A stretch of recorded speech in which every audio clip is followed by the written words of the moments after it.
Hey everyone, I'm Jana Lynn with That Titus 2 Life. I wanted to take a few moments, like everybody, and address the Israel crisis that's going on. I had one question to ask. I've written down some of my thoughts, so bear with me. Are you turning up the music as the train goes by? So since 2016, there has been a paradigm shift in how our world views racism. If you misgendered someone with mental delusions and refuse to play their games, you're a racist. If you voted for Trump or would vote for him or any other conservative for that matter, you are a racist. If you do not wave the rainbow flag and further celebrate the alphabet community because, tolerance is no longer enough, you are a racist. If you believe grown men wearing women's clothing and makeup, perversely dancing for and in front of children is disgusting and further repulsive, you're a racist. If you refuse to wear a mask or take an experimental injection pushed by the same government that boasts about its desire to depopulate the earth, you're a racist and probably a murderer. Hollywood and the media, both socially, televised, and in print, all push this narrative. The same people who shouted #MeToo remain eerily silent. Black Lives Matter praises Palestine for the actions of the Hamas terrorist group who parachuted into a festival of young Jewish adults and families and massacred them, and then went door to door to other civilian houses, pulling out grandmothers, Holocaust victims, old, young alike. Those they did not kill, they took to Gaza to rape, to dirty them, and to torture them, also while posting this live to the victims' social media pages, Facebook pages, for the families to view. Meanwhile, you and I, we've done Facebook jail for trying to warn our friends and families about the dangers of the vaccine, a word we still can't say without getting flagged by AI and other social media fact checkers.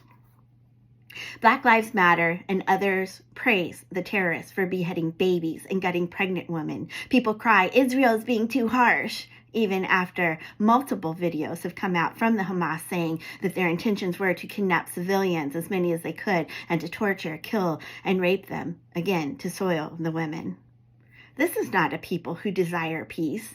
This is not a people who can be reasoned with and civilized negotiations be made with. What is happening is worse than a modern-day Holocaust. During the Holocaust, state-run churches would have the parishioners sing louder to drown out the noise of the crying and the screams of the Jewish people as the trains passed by on their way to the concentration camps. If you support Palestine and the terrorists and further celebrate their actions and cry for Israel to back down, congratulations. You are now the Nazis that you claimed the rest of us to be. Make no mistake, a two-state solution, it's not the answer. 1, that land is Israel's, period. 2, that land was deemed Israel's by Jehovah himself. 3, the Palestine people, who everyone claims that the two-state solution is for and that it should be divided for, they don't want to share the land with the Israelis. They want Israel annihilated and its people. Now, most people don't understand without looking at the Bible, which most people want to ignore, but this has been a fight that's been going on for centuries now. The land can't be divided because we have no business dividing land that we have no authority to divide. Starting in Genesis 12. Chapter 12, verse 1. The Lord has said to Abraham, leave your country, your people, and your father's household, and go to the land I will show you. I will make you into a great nation, and I will bless you. I will make your name great, and you will be a blessing. I will bless those who bless you, and whoever curses you, I will curse, and all peoples on earth will be blessed through you. Verses 4 through 8. So Abraham left as the Lord had told him, and Lot went with him. Abram was 75 years old when he set out from Haran. He took his wife Sarai, his nephew Lot, and all possessions that they had accumulated and the people they had acquired in Haran, and they set out for the land of Canaan, and they arrived there. Abram traveled through the land as far as the site of the great tree of Moreh at Shechem. At that time, the Canaanites were in the land.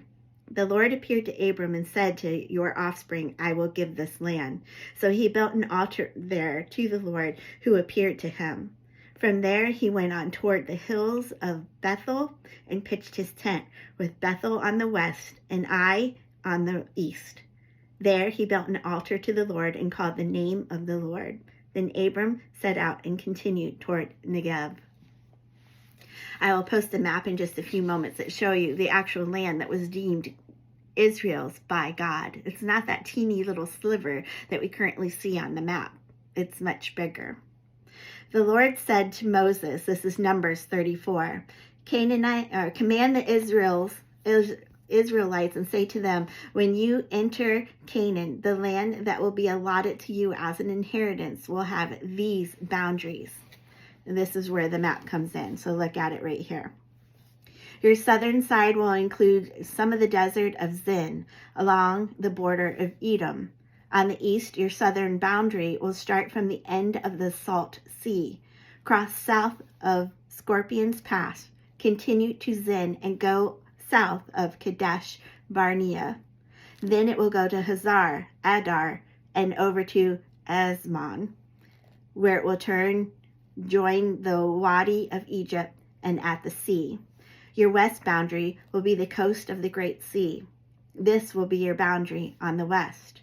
For your northern boundary, run a line from the Great Sea to Mount Hor, and from Mount Hor to Lebo Hamath.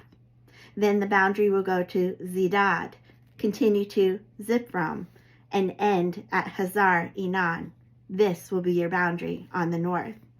For your eastern boundary, run a line from Hazar Enan to Shephem. The boundary will go down from Shephem to Riblah on the east side of Anan and continue along the slopes east of the Sea of Kinnereth. Then the boundary will go down along the Jordan and end at the Salt Sea. This will be your land with its boundaries on every side. Joshua chapter 1. After the death of Moses, the servant of the Lord said to Joshua, son of Nun, Moses' aide, Moses, my servant, is dead. Now then, you and all these people get ready to cross the Jordan River into the land I am about to give them, to the Israelites. I will give you every place where you set your foot, as I promised Moses. Your territory will extend from the desert to Lebanon and from the great river, the Euphrates. All the Hittite country go to the Great Sea on the west. No one will be able to stand up against you in all the days of your life. As I was with Moses, so I will be with you. I will never leave you nor forsake you. Be strong and courageous, because you will lead these people to inherit the land I swore to their forefathers to give them. Be strong and very courageous. Be careful to obey all of the law my servant Moses gave you. Do not turn from it to the right or to the left, that you may be successful wherever you go. Do not let this book of the law depart from your mouth. Meditate on it day and night, so that you may be careful to do everything written in it. Then you will be prosperous and successful. Have I not commanded you? Be strong and courageous. Do not be terrified. Do not be discouraged, for the Lord your God will be with you wherever you go. These are just some of the passages that prove that Israel's land belongs to the Jewish people, God's chosen people. This is Jeremiah 34, 24, and 26.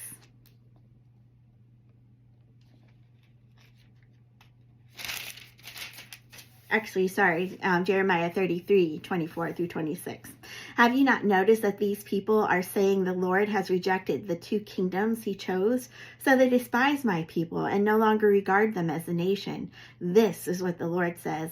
If I have not established my covenant with day and night and the fixed laws of heaven and earth, then I will reject the descendants of Jacob and David, my servant, and will not choose one of his sons to rule over the descendants of Abram, Isaac, and Jacob. For I will restore their fortunes and have compassion on them. Amos 9:15.